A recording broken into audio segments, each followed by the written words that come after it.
दर्शकों, टेक्नोलॉजी आज सिर्फ हमारी जिंदगी ही नहीं बदल रही है, बल्कि हमारे लैंड और रिसोर्सेज को संभालने का, बेहतर तरीके से संभालने का रास्ता भी दिखा रही है। बिल्कुल सही कहा आपने। पहले जमीन नापने और रिकॉर्ड रखने में काफी दिन लगते थे, लेकिन अब सैटेलाइट मैपिंग, ड्रोन्स और ऑनलाइन टेक्नोलॉजी की वजह से पूरी तस्वीर मिनटों में सामने आ जाती है। जी हाँ, स्मार्ट टेक्नोलॉजी और स्मार्ट प्लानिंग के साथ लैंड रिसोर्सेज मैनेजमेंट भी बन रहा है आसान, तेज और भरोसेमंद।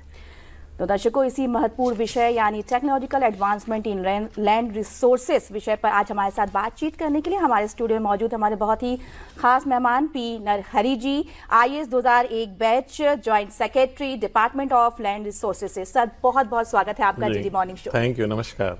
बहुत बहुत स्वागत है सर आपका डीडी मॉर्निंग शो में। तो आज हम लैंड रिसोर्सेज मैनेजमेंट की बात करें तो सबसे पहले तो यही जानना चाहेंगे कि हमारे देश में लैंड रिसोर्सेज मैनेजमेंट का पर्पस क्या है और ये इतना जरूरी क्यों माना गया है?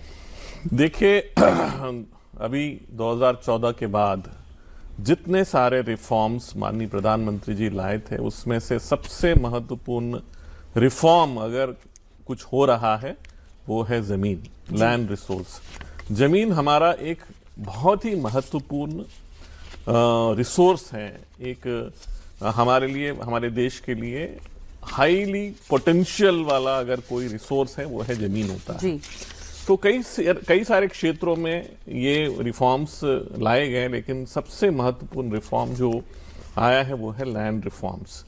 आप देखेंगे कि गांव में पहले कैडेस्ट्रल मैप कहा जाता था, बहुत ही पुरानी पद्धति से एक कपड़े जैसे उस पे जमीन का जो है मापन होता था। फिर जमीन, जिसका जमीन है उसका खसरा, खतौनी, इस तरह के चीजों पे, कागजों पे उनका नाम अंकित होता था। अब बहुत इतने सारे विसंगतियां, क्योंकि वो जो मापन जो हुआ था, जो रिकॉर्ड्स मेंटेन किए जा रहे थे, वो बहुत ही अनसाइंटिफिक तरीके से उनको मेंटेन किए जा रहे थे।